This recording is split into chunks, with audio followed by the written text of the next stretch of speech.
Hello and welcome to Bingewatch, the podcast where we take a look at the hottest new TV and film releases on streaming television platforms. I'm Hannah Fernando, the editor-in-chief of Woman and Home magazine. Indeed she is, and I'm Ian McEwen, writer on TV and Streaming Week, TV Times and What's on TV magazines. And today we're looking at the new releases that will be available on Friday the 26th of June 2026, including Netflix sports documentary Chris and Martina, The Final Set, about tennis legends Chris Evert and Martina Navratilova, and Charlotte Ritchie presenting rockumentary series For the Record, an incomplete history of music on, get how modern we are, YouTube. And we'll also be checking out the final season of hit Disney drama The Bear and biopic drama Goolagong, about another tennis legend from the 1970s and 80s, Aussie Yvonne Goolagong, on BBC iPlayer. But first, Ian, what is in the news? Henry Cavill will team up with Kevin Hart for an as-yet unnamed Netflix espionage comedy about rival spies whose wives become friends. What else is in the news, Hannah? Well, I can tell you that the fabulous Sophie Willan is the new presenter of the Great British Sewing Bee. They've had some good presenters. They've had Pasco, haven't they? They've had Joe Lycett. Now they've got Sophie. So I love Sophie Willan and I love the Great British Sewing Bee, so I'm a happy lad. Anyway, enough of that. The theme, inevitably, with Wimbledon just around the corner, is very much tennis, Hannah, isn't it? However, we're going to start off by showing how young and relevant we are by, for the very first time, it's long overdue, isn't it? We are reviewing a new series on YouTube, of all things. It's called For the Record, an incomplete history of music. And here is a clip. Join me, Charlotte Ritchie, for Shamble's biggest, most audacious project yet. 4 years in the making, shot all around the world, a bold new landmark documentary series. This is the incomplete history of music. From the Big Bang to bone flutes, from the medieval to mathematics, from New Orleans to new media, from animals to AI. 9 episodes to this one. You get 4 daily from the 25th of June, okay, for 4 days. And then it drops weekly on Thursday and Friday, if that makes sense. You'll get the gist. Anyway, it's presented by one of our favourites, Hannah. Oh my goodness, Charlotte Ritchie. How great is she? I suppose perhaps best known for Ghosts, but I remember her breakthrough role in Fresh Meat by the writers of Peep Show as a sort of university student who, you know how people reinvent themselves when they arrive at uni, and she decided to call herself Oregon and had an affair with one of the professors. It was good stuff. But yeah, she's superb, and she's great in this as the presenter. Yeah, I was kind of surprised she was doing it, but why not? And she, a jolly good job she does as well, because there are quite a lot of kind of quite cheesy music-themed jokes and puns in her narration, and the way she delivers them is, and looks to camera, is is very good. So it says it's an incomplete history of music. Episode 1, I mean, my goodness, they're really taking it right back to the Big Bang. You know, and so they're looking at, you know, how does sound exist? How do we experience these vibrations in the air? Is music just restricted to humans, or, for instance, do birds or whales make music for enjoyment? So this is pretty much before we got to any music as you or I would think of it. So I think, how the hell are they gonna fit the entire history of music into 9 episodes if episode 1 is all just about sound waves? But anyway, I love it. I mean, you've got scientists explaining these things to you. I'll tell you who's coming up. I mean, lots of contributors, but the ones that I particularly am looking forward to is Charlotte Church, who is out gigging again. Ian Rankin, Robin Ince, Robert Smith from The Cure. Oh yeah, happy days. What a great idea. What an unusual take on this huge subject. And of course, it's incomplete, isn't it? Because you just simply cannot cover it. There's so much breadth. I loved episode 1 and I learnt quite a lot. And certainly Charlotte made it very palatable because she was fun and engaging. So yeah. First up, it's the first series, because I'm very old-fashioned, that I've ever watched on YouTube. But apparently, YouTube is, I think it's the most popular platform, isn't it? Anyway, what did you think of this, Hannah? And do you watch stuff, apart from cat videos, on YouTube? Well, a lot of people are increasingly hanging out on YouTube, and that is because when you buy a new television now, quite often it will be on the on the bottom of the screen where you click on. So actually, it's becoming much more accessible. You used to think of YouTube for the youngsters, didn't you, just streaming things on their iPad, but it's not like that anymore. So you're right, loads of people of sort of varying demographics are watching YouTube. So this will be really interesting to see how well this does, and I have a feeling it will do very, very well, because as you say, it's a really interesting look into music, and I think most people like music, don't they? I've never heard anyone say, I hate music. It's just what kind of music and what kind of gets you going, what makes you, those kind of like, those, there's such emotional songs, and it will be different to each person. I think that's what's really interesting as well. Is that how we're made up? Is that what we've kind of, been accustomed to as a child growing up? What is it? And also, of course, as you mentioned, animals. We also know that animals respond to music too. Look at Firework Night and Classic FM. Putting music on is supposed to help the dogs, because they get quite upset, or some dogs get quite upset by that, but by those big bangs. And Classic FM, I think they regularly do over Firework Night special music for animals, for dogs. So we know that there's a really big rapport between humans and animals and music, and this is just absolutely fascinating. I'm a big fan of Charlotte Church. I feel like I knew her first time round. She's now kind of back. She's gone a bit woo woo, hasn't she, which I quite like too. And then of course there's these rarely seen archive interviews with, I think you mentioned Bob Dylan's, Kylie Minogue, Taylor Swift, and one of the other things that I think is really interesting about the YouTube model is, of course, if you are a subscriber, which is what they want you to do, that's the revenue, isn't it, here, is that you get a special bonus 10th episode if you're a subscriber. Oh, right. Well spotted. Are you ready for my dad joke of the week? Do it. Do you know my dog's favourite classical composer? Bach. But do you know what? He also likes the corgis and Who Let the Dogs Out. Come on, this is good stuff. All right, let's move swiftly on. This is why everyone's here for this. You know that. Swiftly on. We have a new drama on BBC iPlayer called Goolagong, and here's a clip. Goolagong! Fine, Ritchie. I'm Roger Corley. Yvonne Goolagong. I know. First Aboriginal to play on the centre court of Wimbledon. Is that what this is about? Movie in a black file? The hell is going on? You're here to play tennis. I'm fighting for all of us, and you're telling the world that you play here for free? Don't let anyone tell you you're not good enough. I'm like... Yep, the television stations, the channels are all gearing up, aren't they, for Wimbledon, like you said earlier. And this is absolutely that timely tennis drama. And from what I have seen so far, I found this incredibly interesting. And the reason being is that I didn't really know much about this Australian player, even though they were absolutely trailblazing.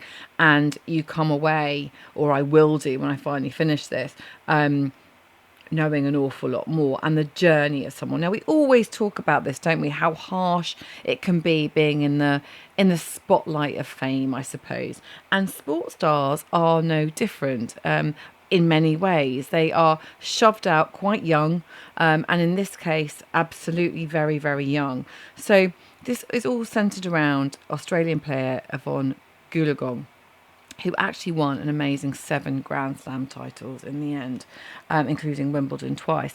But she faced horrendous systemic racism, sexism, and, as you will see, a really terrible, shocking abuse of power from this coach of hers. So this is a drama, as you say, and it follows her rags to riches life story. So you sort of starts where you get to see her meet her family. She's really, really young.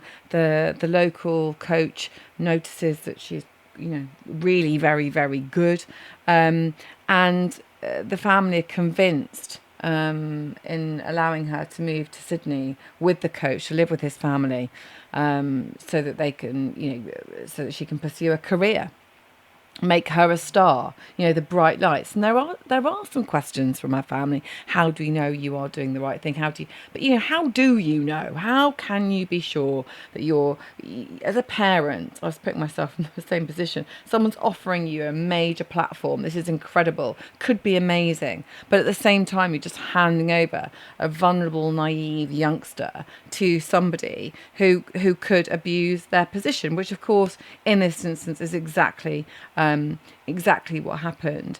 And it's quite a hard watch at times, I think. As I say, I've yet to finish it, but the kind of sheer resilience, and actually the fact that ability really does win out in this situation, but the harm that's done to her along the way. And I'm sure parts of this story resonate with so many different people on their journey to the that gold position, that pole position, I suppose.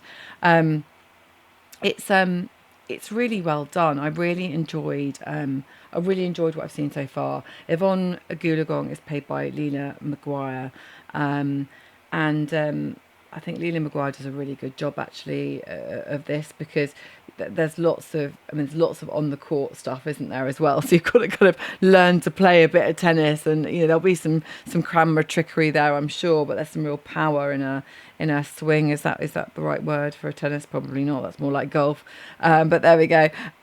As I say, I learned there's a lot to learn here, and also a sadness that this happened to her. But the success was an incredible success story. What do you think, Ian?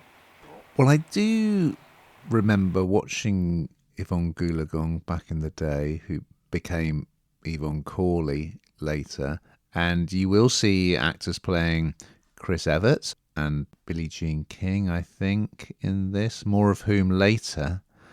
But yeah, I thought it was great. The origin story is amazing. But yes, as you say, she's Aboriginal, and she starts just hitting a ball against a fence with a bit of wood. And there's a tennis club just next door to where they live, and the little girl they've got playing her as a kid is just absolutely adorable. But yes, sadly, all too often, young women in sport, there are predatory male older coaches.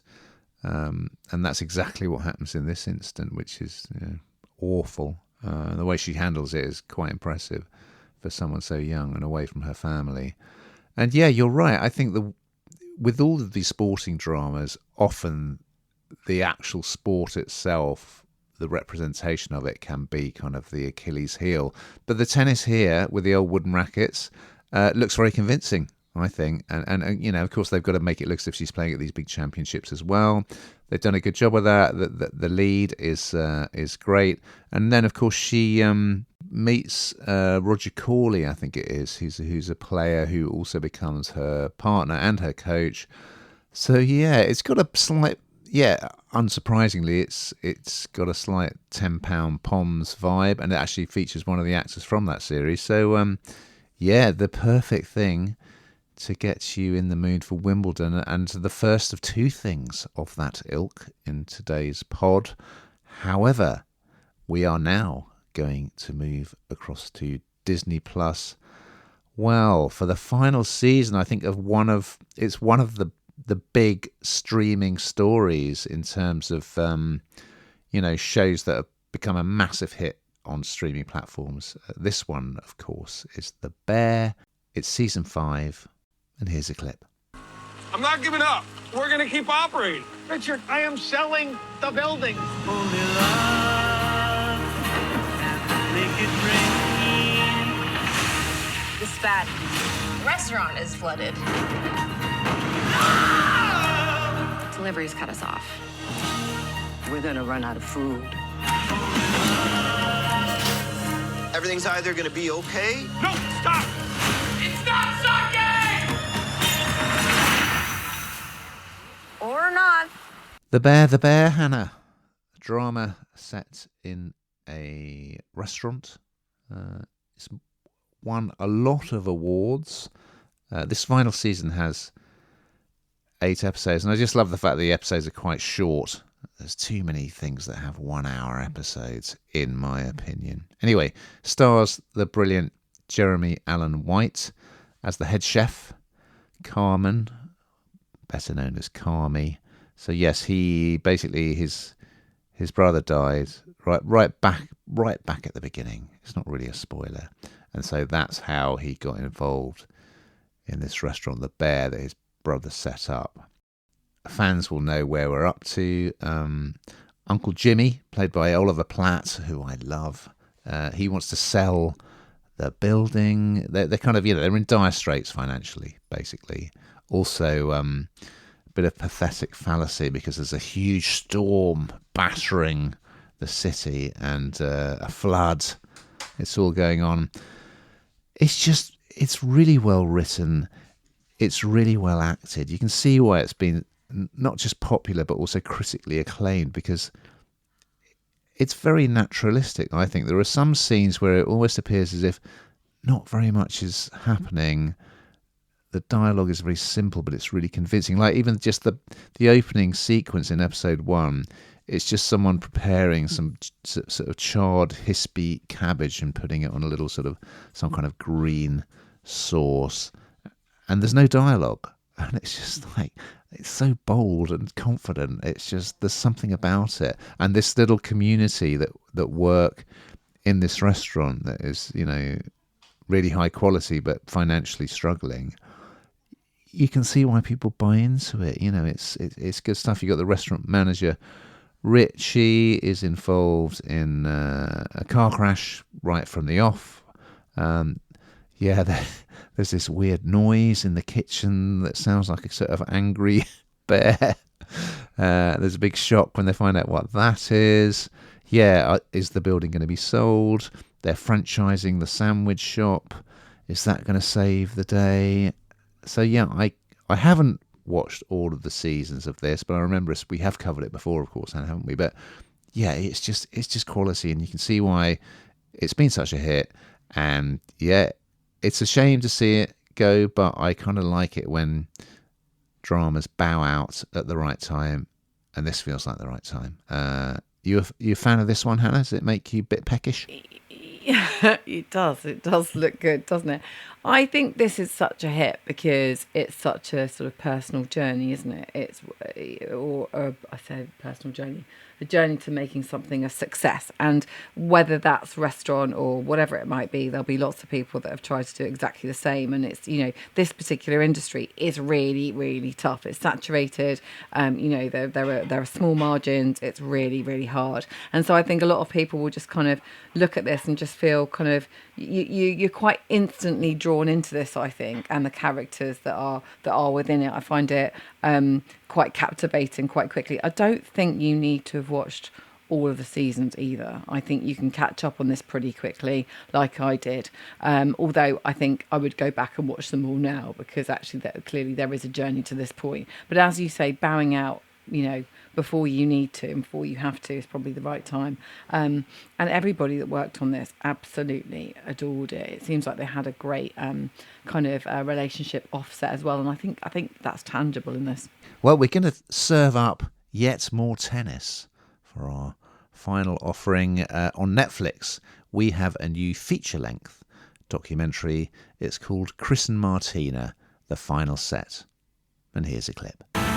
In the beginning, it was fine for me to be friends with her because I was better than her. That hurt. I knew that I needed to be more of a killer instinct. It was the lowest of lows in our relationship. Chris was the enemy, and she's the one that I had to beat to get to number 1. They do some damage to each other emotionally. If you want to be great at something, you give up things. Sometimes it takes terrible things to happen for you to realize how you really feel about things. Well, Ian, This got me quite teary. I'm not going to lie.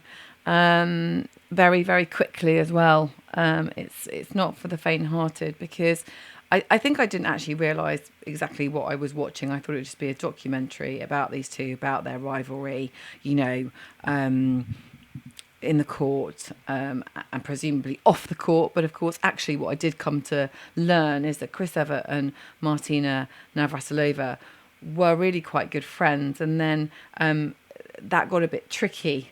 When one of them got a bit better than the other one, it became just that little bit awkward and uncomfortable. And again, it sort of shines a spotlight on not the industry, but being in the spotlight, actually, not the industry, but how much pressure there is. These are young people in this business, and they need protecting, and everyone's thought they're the big new thing. Everyone's pouring column inches after column inch about them, about their life, about their personal life, about absolutely everything.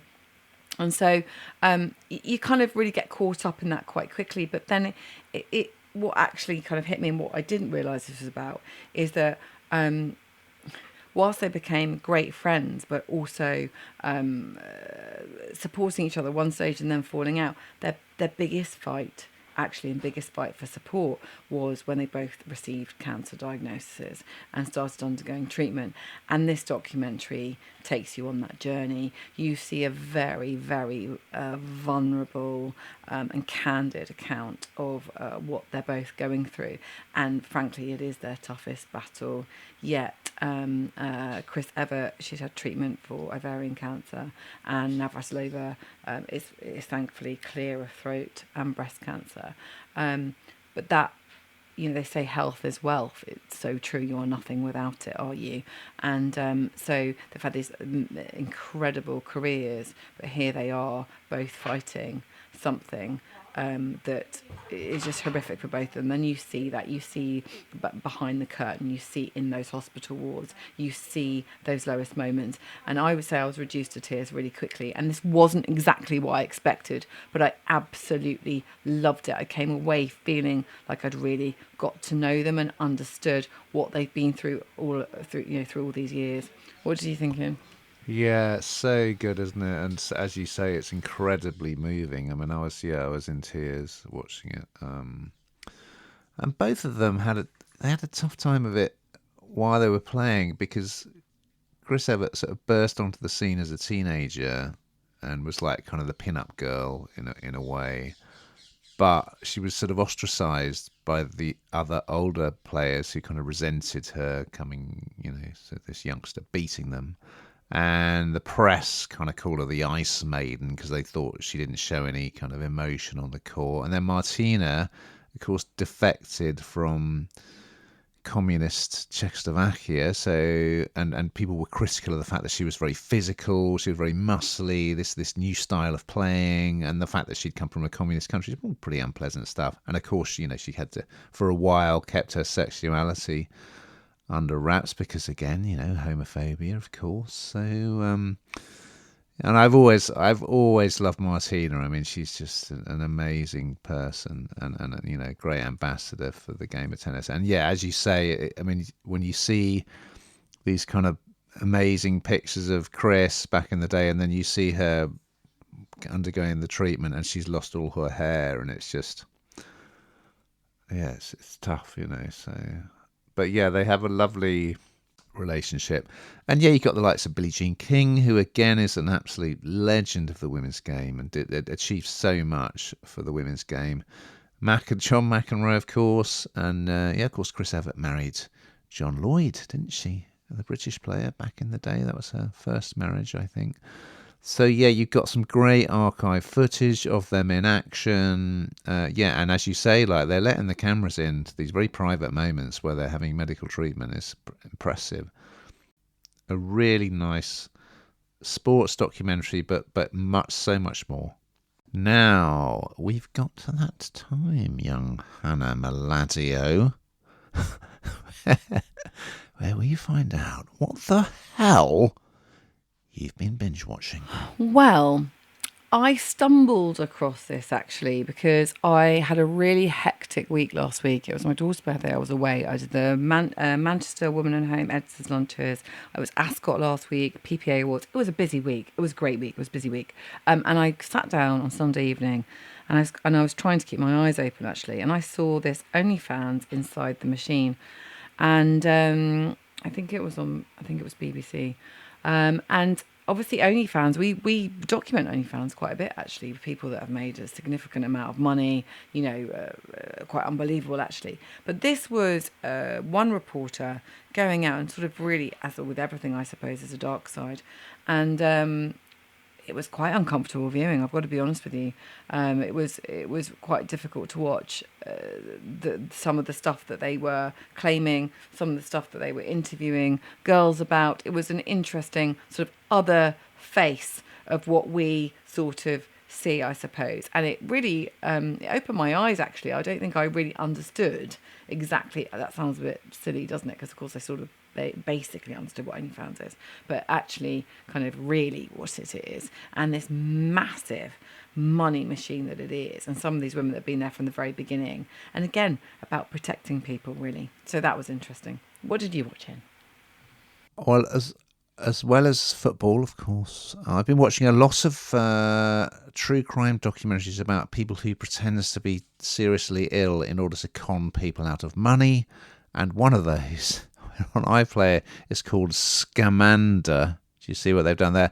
Which, is oh my goodness, it's a good watch. And there's another true crime documentary on Netflix called Maternal Instinct.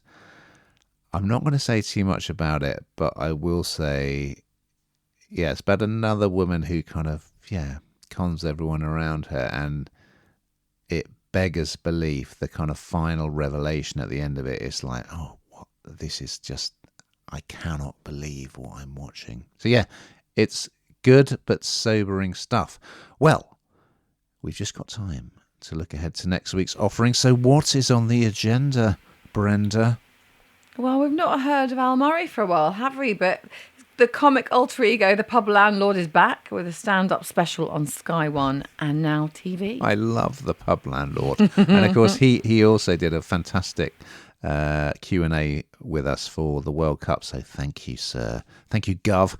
Also, the eagerly anticipated Legally Blonde prequel Elle drops on Prime Video. I'm looking forward to that. So, yes, there'll be those two and much, much more in next week's pod. But in the meantime, dear listeners, keep watching.